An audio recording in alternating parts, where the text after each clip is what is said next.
This is Carl at National RV Detroit. I'm going to walk you through this 2023 Flagstaff Microlite model 25 FKS. Okay, now this is a how-to video. I'm just going to show you some of the features and how they work. Okay, so we have obviously regular scissor type crank down stabilizers. Your water heater here works on both gas and electric. The switches are inside the trailer. I'll show you those when we get in there. You drain it right here, and that's also an anode rod attached to it, so it's long. If you drain it, just remember to refill the tank before you turn on any energy source to it. Like, you don't want to run the electric heating element while there's no water in the water heater tank. So always make sure you fill it before you turn it on, okay? I'll show you the switches when we get inside. This is just a quick connect here for a blue coiled sprayer that you attach right there. So you got water. Okay, you have obviously a refrigerator. You have a 2-burner cooktop. Then you have this line here, which is an LP line. Keep in mind that that line attaches to the LP system through this quick connect right here. Okay. Now, there's another appliance, a griddle, right here, that hangs right on this rail here. When you hang it on here, you have a LP line, and it has to be connected here to hook it up to the LP system. Okay, so both those have to be connected to the quick connects. You also have a table that hangs here, utility table. This is power out and TV signal out. TV bracket, and you get the other side of the bracket too, so you can hook it to a TV set. That way you can watch it outside if you choose to. You have outside speakers, power awning with LED strip. This is just your dump hose, and this is a reducer to reduce your 30 amp to power cord to a 20 if you need to plug it in at home in an emergency, or to load it up or whatever. Battery box. Let me come around here. See, if you see that red key there, that's how you shut the battery off. That's the battery disconnect. So keep in mind you can disconnect the battery. You have tanks under here with an automatic changeover regulator. This is your power tongue jack. Now, let me look around here.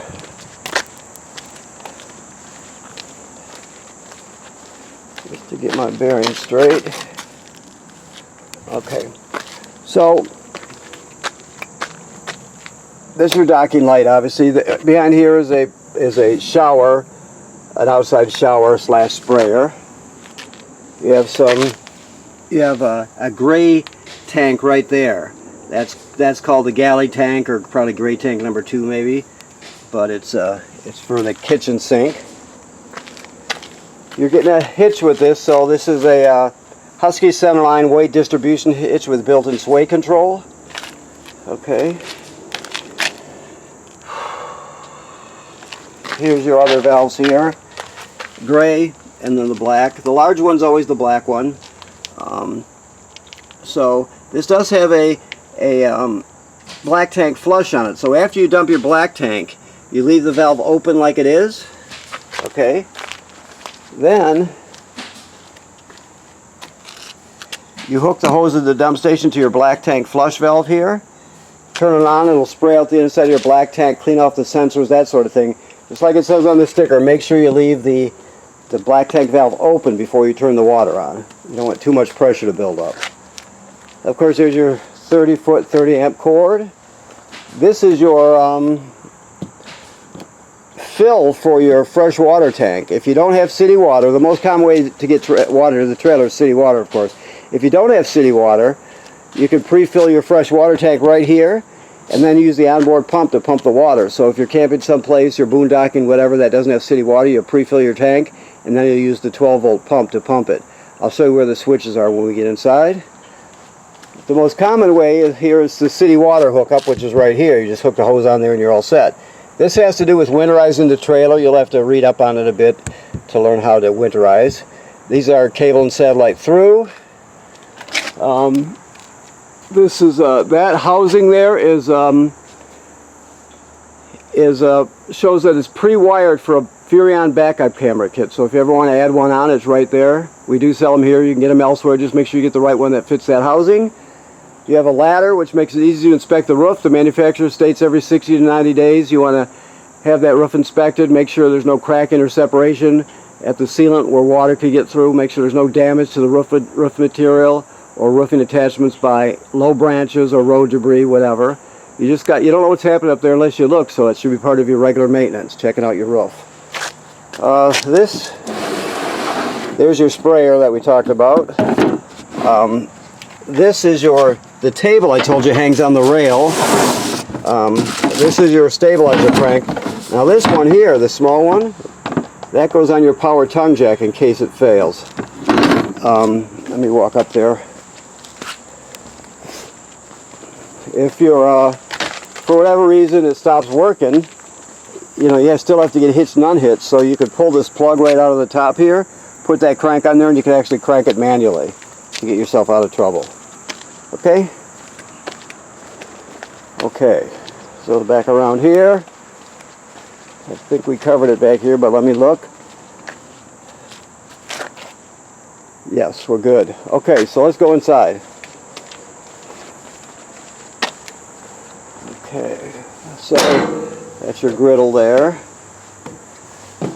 This is your control panel here. Your awning. Let me get this right here. You can see right there. Never run the, let me say, never leave the awning out unattended if you're not going to be at the awning, or I'm sorry, have the trailer, roll the awning in. Okay. There you have it there, so don't leave it out unless you're going to be there.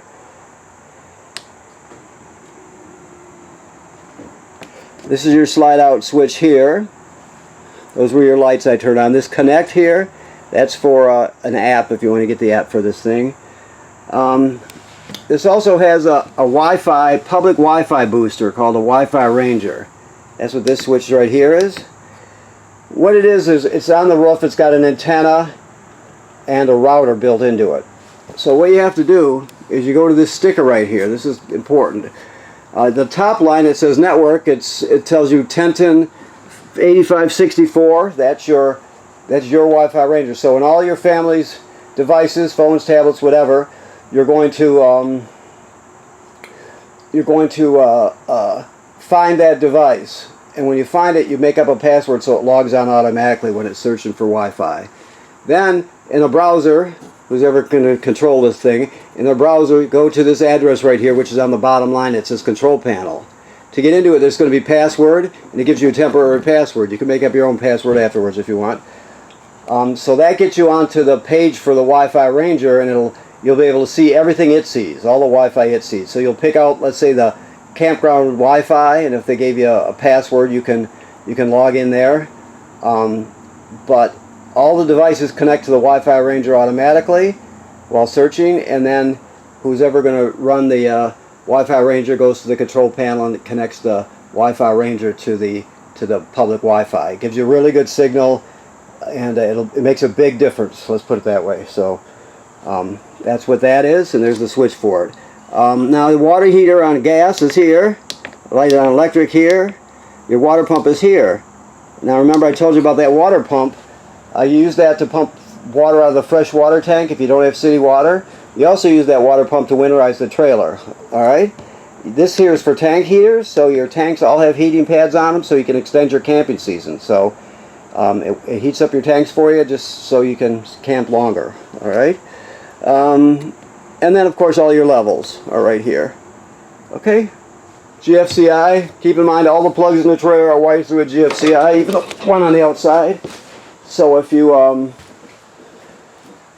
if you're outside and you pop it, well, you're going to reset it in here, obviously. Okay.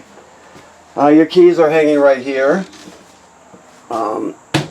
Microwave, your range hood, fan, and light. Okay. Let me see if you get your gas turned on here. Obviously, this is your range. You have a sparker here. You turn it clockwise to spark. Then you have the 3 knobs here for the 3 burners. Then this is the oven here, and then you have the lights here. Okay. So I don't know if he's got this turned on. We'll find out. Oh yeah. It's that simple. When it comes to the oven, it's a little bit different. There's a pilot light all the way at the bottom in the back there. Maybe you can see it spark back there, maybe. So you go to the oven knob, you go to picture the flame, you depress it. Keep it depressed while you're lighting it. You start sparking it until you light it. Once it lights, you hold it in for another 10 or 15 seconds to heat up the thermocouple. Then you're going to go to operating temperature, of course. But when you shut it off, the flame goes off, but so does the pilot light. So you have to relight the pilot light each time you use the oven. Okay. And always travel with this down. Okay, so we'll talk about energy here. Alright, so there's 2 ways. There's a converter and there's an inverter in this trailer. This button is for the inverter. Inversion, if you don't know, is starting with 12 volt DC and inverting it to 120 AC, regular household current. So when you turn it on like I just did, it's taking the energy from the batteries now, and it's inverting it to 120 AC and sending it to your receptacles. So this one here, for example, is and this one here, those are now, if you're not plugged into shore power, it's creating 120 AC for you. So that basically, if you're out in the middle of nowhere, you don't have AC power, and you have like electric coffee pot or a blender or some kind of a small appliance, you can still run them off of the battery by inverting the power right here. So you don't have to leave it on. You turn it on when you need to invert power. To shut it off, you hold it for a few seconds, the button I mean, and then it goes off. Okay? So that's the inverter. This one here is the converter. This one you're probably familiar with. This does the opposite. It goes from AC to DC power. So you start here with 110 AC. As long as you're plugged into shore power, you got 110 AC at these circuit breakers, and they're all labeled here. Then the power is converted from 120 AC to 12 volt DC here. So you got 12 volt fuses here, and they're all labeled. That's where the DC current comes from. There's also a battery tender, so as long as you're plugged into shore power, it's going to sense how much energy your battery has, and it'll keep it charged. It'll send as many amps necessary. So when you're pulling down the road, your tow vehicle charges the battery. When you're plugged into shore power, the power converter charges your battery. And then, of course, you have a solar panel, which we'll talk about next. Okay, so first we have to find it. Here it is over here. Here's the controller. So this is your solar controller. The only button you have to worry about really is B. You'll go through, I think, 4 screens on this one. The first one is, let me come back around here. 14.4 volts DC is in the system. This is only DC power right now. So 14.4 volts DC, which is great. You push it again, and you see the picture of the sun in the panel. We're gaining 2.5 amps and storing them in the batteries, right? So that's telling you the gain from the sun. You can go up past 6, 7. It just depends on the conditions outside, the position of the sun in the sky, that sort of thing. Hit it again, 100% charged, and 164 amp hours. So you get the 4 screens with it, back to 14.3. And it tells you you have a flooded battery. If you ever change the battery to a gel battery or a lithium, you've got to physically change this. You have to look at your directions and find out how, because it will not detect what kind of battery you have. You have to tell it. The rest of these maximum boosts and that sort of thing, you can read up about that. There's also an app for this one too, but you can read about that. These 4 screens are the main function of it. It just lets you know what's happening with the 12 volt DC in your system and with the solar panel. Okay? So that will charge your battery as it can, depending on the conditions outside, the time of day, all that sort of thing. So, okay? And this is your thermostat. It's very simple. 1 click to the right. You always leave it on auto. 1 click to the right is heat. 1 click to the left is fan. 2 clicks is cool. The fan is just the air conditioner running without the compressor. It just circulates air. Cool is full air conditioning. It's that simple. Okay? Now, let's see what else we have here. This is your carbon monoxide LP gas detector. It should always be green. It also has a test button on it. If it's not working, get it serviced immediately because it's obviously very important. This, you kind of have to turn around to see it, but this you want collapsed and sitting on these cleats here while you're traveling, because this is big and heavy and it could break a window if you hit the right bump. The way you operate it, I'm just going to show you here, is you see this that yellow button there. It's on a lever. You push the lever to the right and it unlatches it. Then you see there's hinges here. It just folds at the hinges. You can fold it down right onto these cleats here. And there's Velcro holding it on so it'll stay. So travel with it in the down position. That's an emergency window, obviously. Okay, so also while we're standing here, this has a tire monitor on it. Now you have to program this yourself. This, your tires, or your wheels, not the spare, but your regular 4 wheels, has a sensor on the wheel itself, inside the tire, on the wheel, directly across from the valve stem. So you got to get close to it to set this up. Basically, you can set it up so it'll tell you the air pressure. It'll give you an alarm if it goes past a certain point, drops past a certain point. It also takes the temperature of your hubs, and it'll give you an alarm if one starts to heat up. You can pick the parameters yourself. And then this goes into the tow vehicle's cab with you, the screen here. So that's tire monitor. This is the remote for the fireplace, and this is for your television. The TV is more than just a TV. It's an FM radio. It has Bluetooth, so you can stream from your phone or whatever you have. HDMI's in front and rear, and 2 speaker zones. 1 or A is inside the trailer, 2 or B is on the outside of the trailer. So you got 2 different speaker zones. Okay. Your fireplace, I'll just go over this, is a space heater. It really kicks out the heat. So let me show you here. So basically you can set the let me do this way, the intensity of the fire, right? It's got a timer on it, so you can set the time for it to come on and go off, and it's got a thermostat on it also. It really kicks out the heat. So it runs on AC power, regular campground power, so on those days where you don't need to use it's not cold enough to have to use your furnace, you can save your limited supply of LP gas and just use campground power. Okay. And that goes, I'll put this right there. Well, I'll keep it up for now so you can look at it. Okay, so I think we've covered everything. Smoke detector. It's got a battery in it. Okay. Alright, so let's move towards the bathroom. Toilet works like all RV toilets. It sits over a black tank. So when you get to the campground, you hook up your power and your water, you put a dose of chemical right in the bowl, and then you step on the flush pedal and hold it down long enough to put at least a gallon of water in the tank along with the chemical. You can use more than a gallon, but don't use less.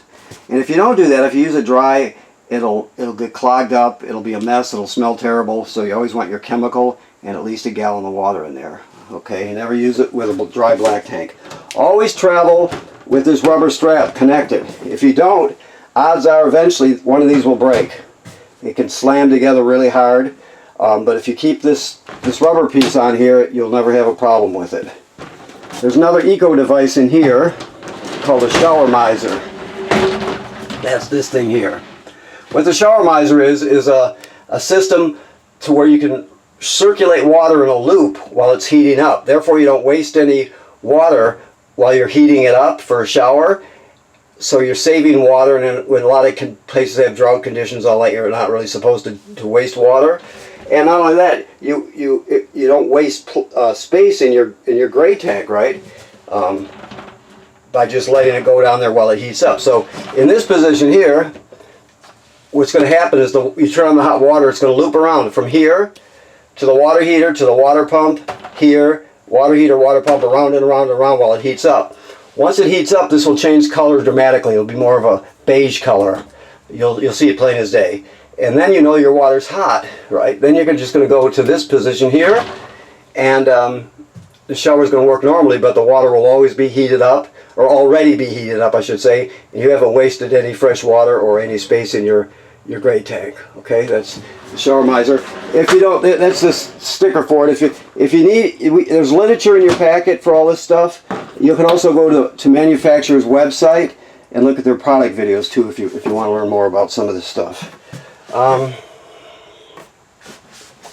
Okay, and we also have a really good fan. It's a 4-speed fan. You've got a cover over it so you can open it up while it's raining, whatever. You can leave it open a little bit when you put it in storage so you get some ventilation. But you have 4 speeds, and the first 2 you can barely hear it, and then the last 2 really crank. So there's a speed for every situation. Okay, so moving to the bedroom. Okay, you have your usual, you have your USB charging ports and your plugs. This is where you would hang a TV if you were going to put one. I think the bracket would go right here, I believe.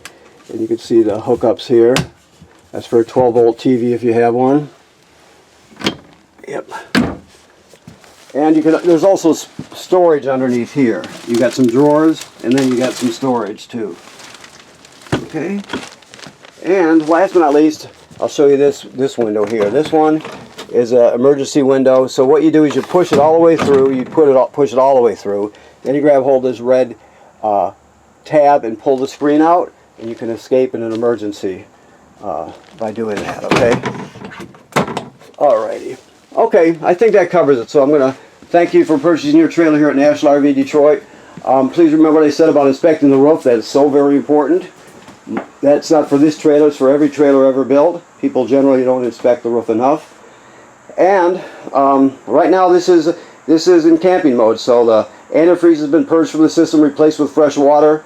The bypass valves in your water heater are in camping mode right now. The water heater has water in it, and you're all set to go till you winterize the trailer in the late fall, early winter, whatever, okay? Thank you.